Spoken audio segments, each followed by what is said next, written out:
In a world where chaos whispers at every corner and temptations beckon like sirens, the greatest strength lies in mastery, mastery over our own selves.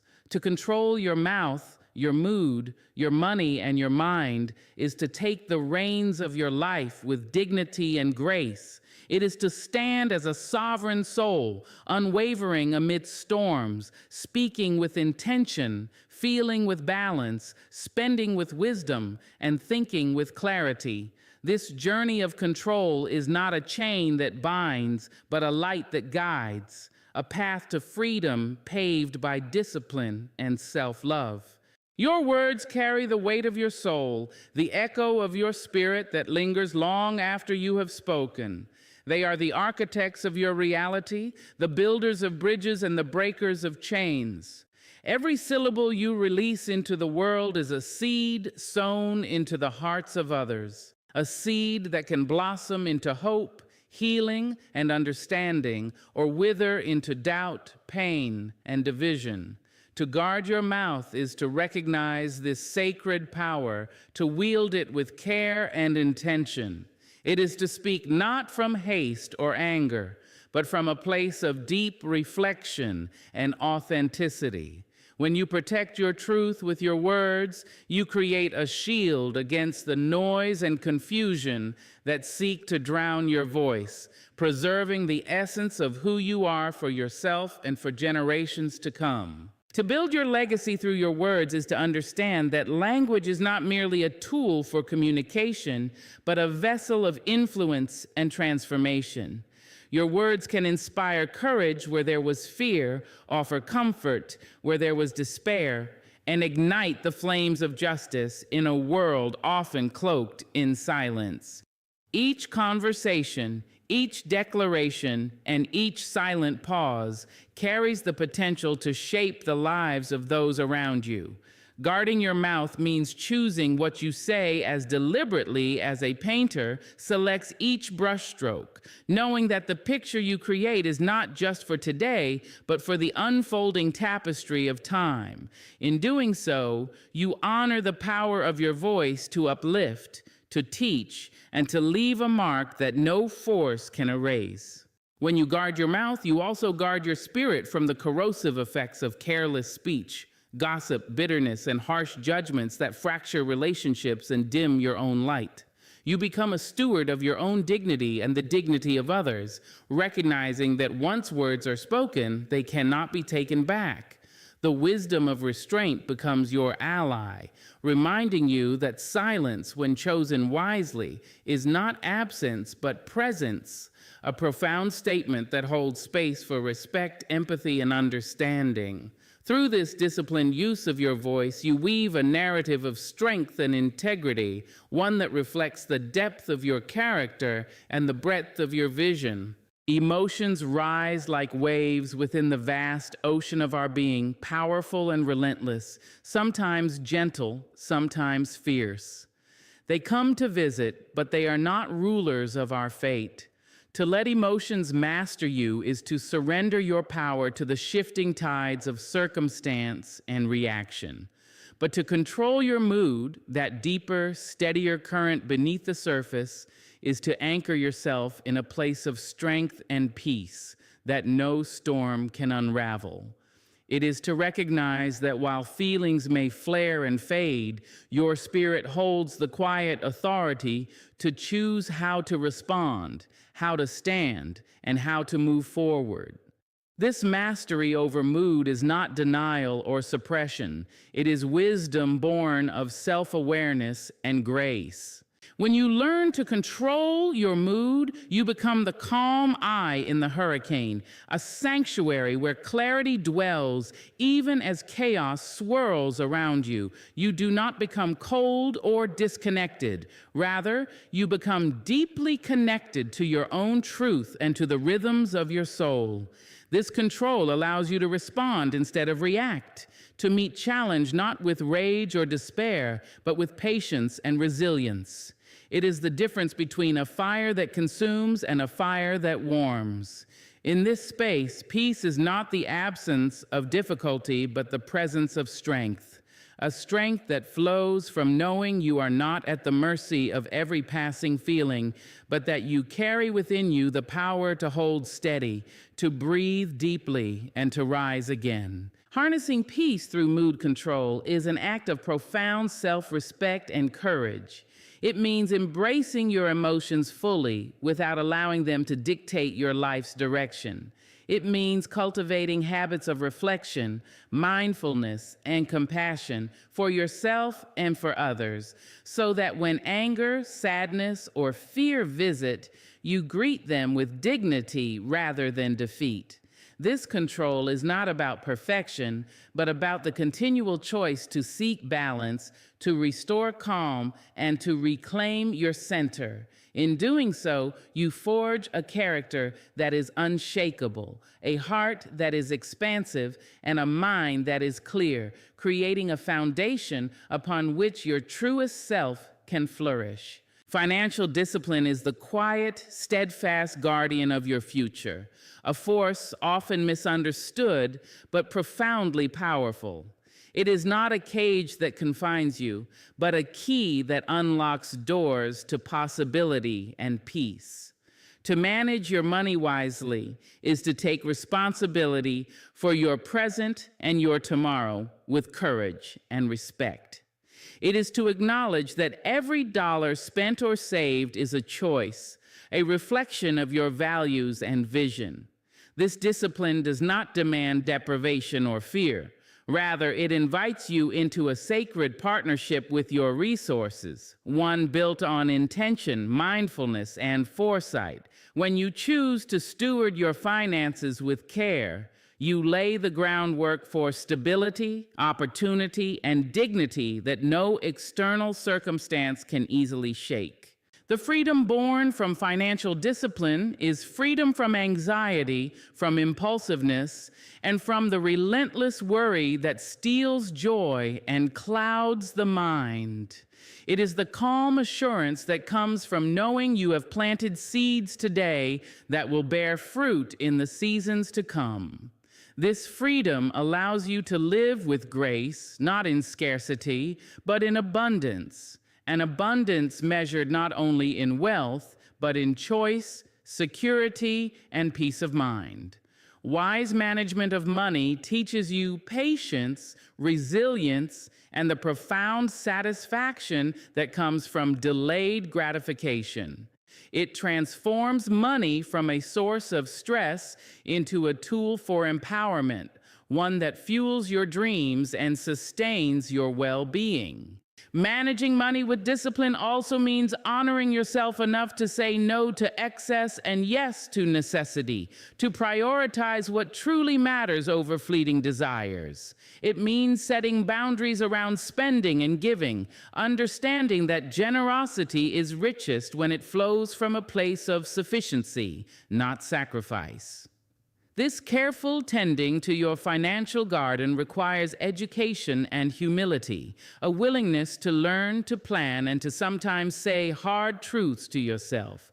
Yet in this very practice, you reclaim your power. You become the author of your financial story, not its victim. And in doing so, you shape a future where your resources support your values, your family, and your dreams, creating a legacy that will outlive you. The mind is the sacred garden where the seeds of your soul are planted and nurtured. It is the fertile ground from which your thoughts, beliefs, and dreams grow, shaping the very landscape of your life.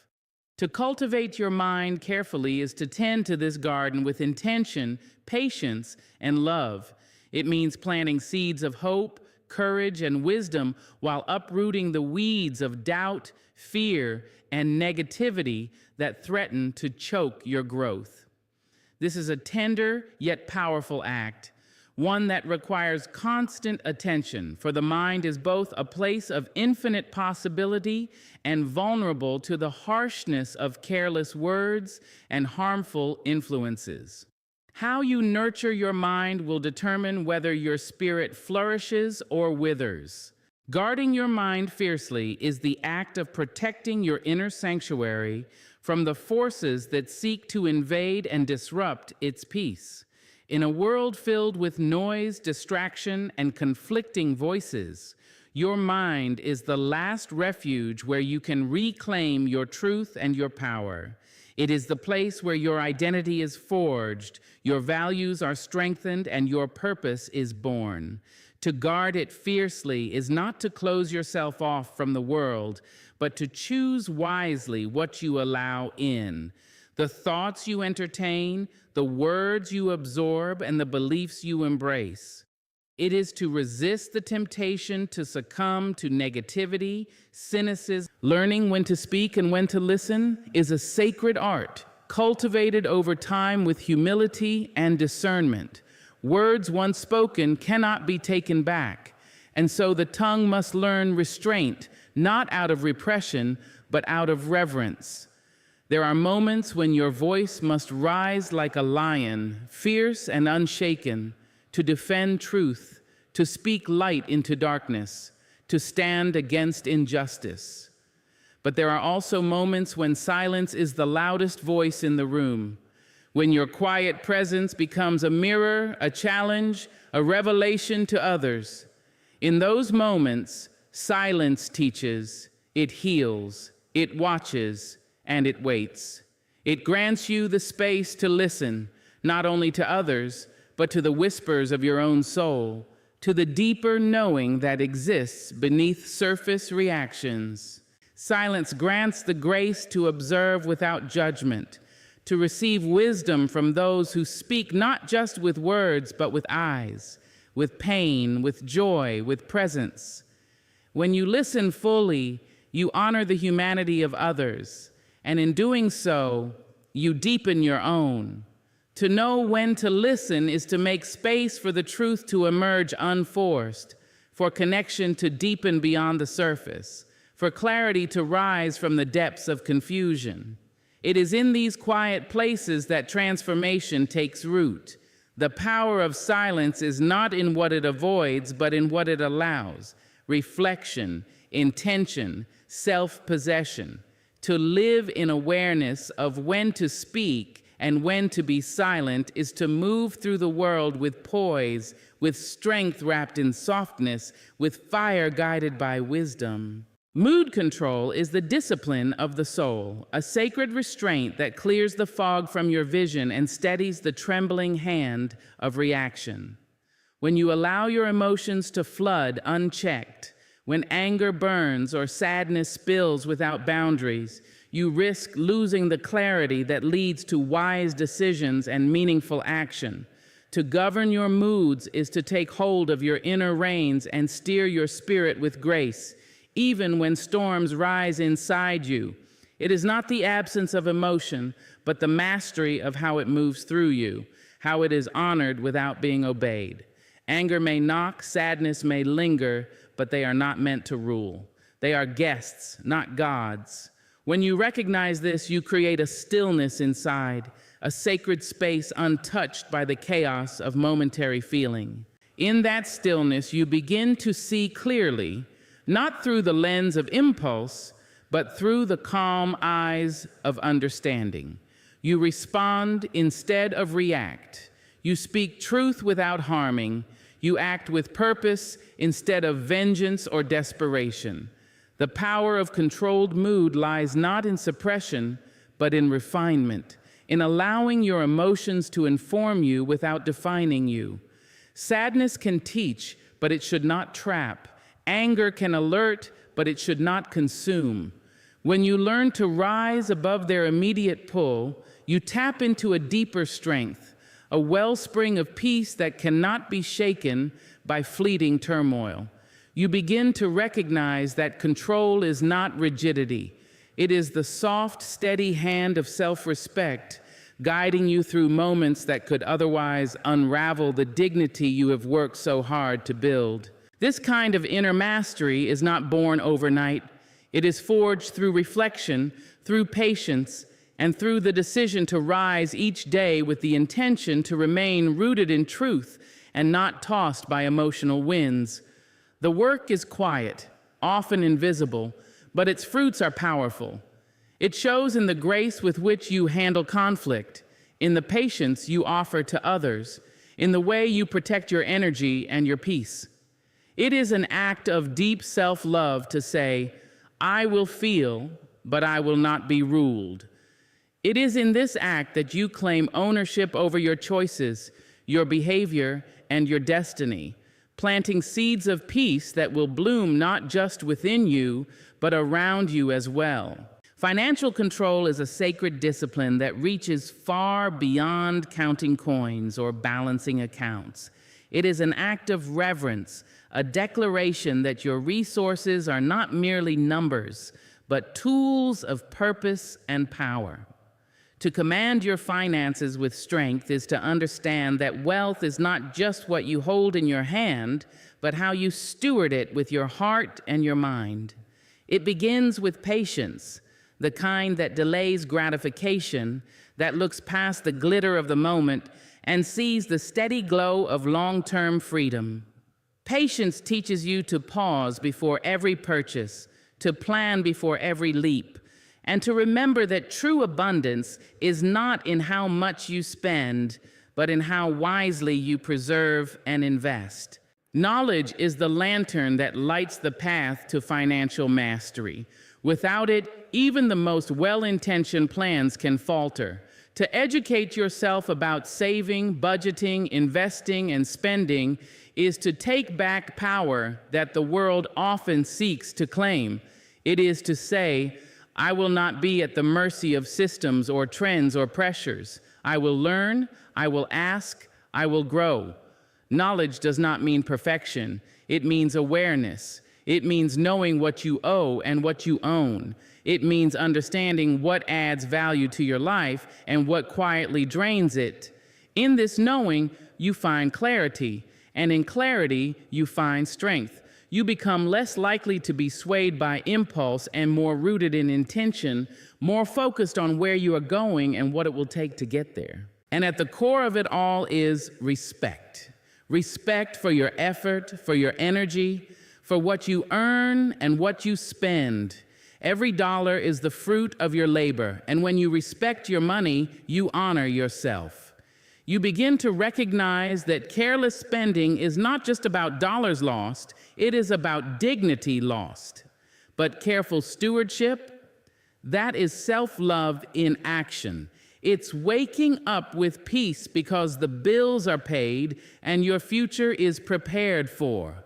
It's the quiet confidence of knowing you are not chasing status, but building stability. Financial control is not about hoarding or fear. It is about empowerment, about choosing what truly aligns with your goals, about using your money as a reflection of your values and your vision. It is how you create legacy, how you protect your peace, and how you ensure that your life speaks not only of survival, but of sovereignty. A disciplined mind is a sanctuary, fortified, rooted, unwavering in the face of life's storms. It does not bend with every gust of uncertainty, nor does it scatter itself across the chaos of the world.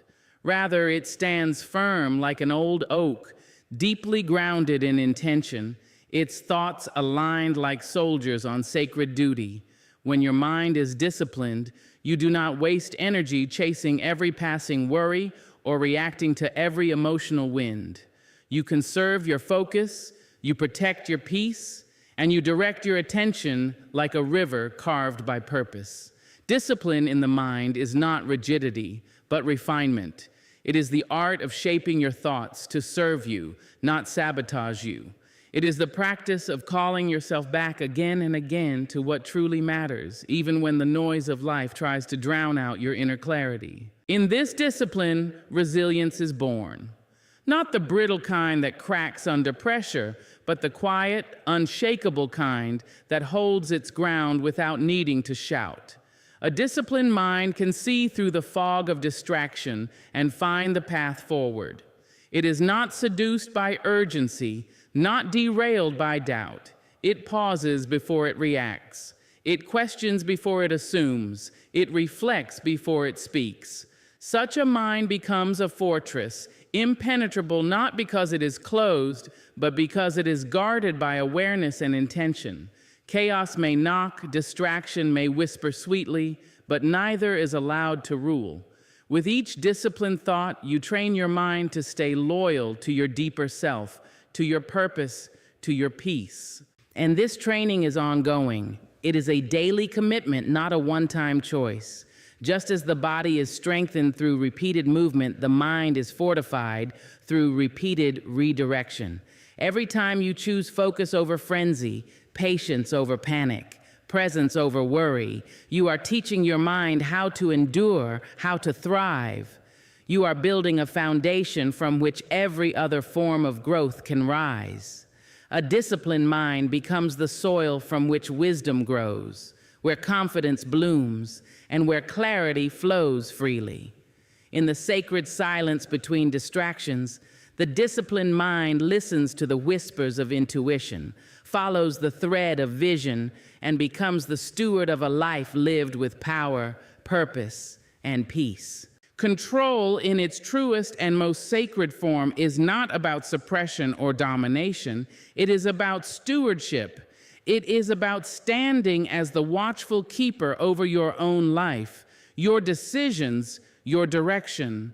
It is the quiet, courageous act of owning your influence, of choosing your responses, of shaping your path with deliberate care.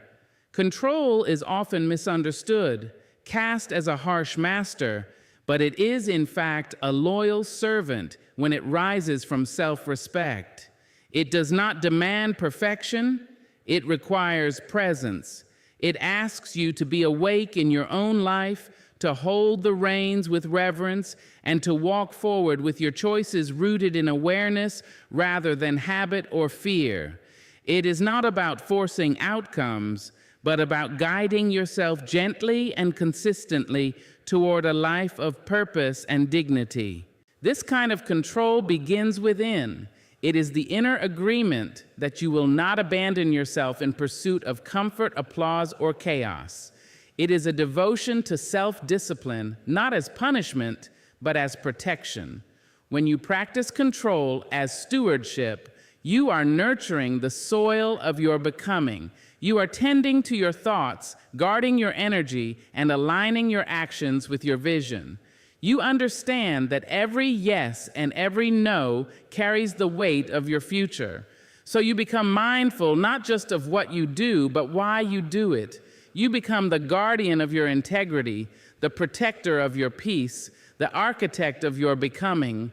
Control is also grace. It is knowing when to hold and when to release, when to push forward and when to be still.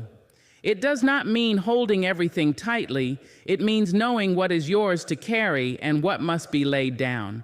It means embracing your role as the author of your own story, choosing not to be a passive character written by circumstance or other people's opinions.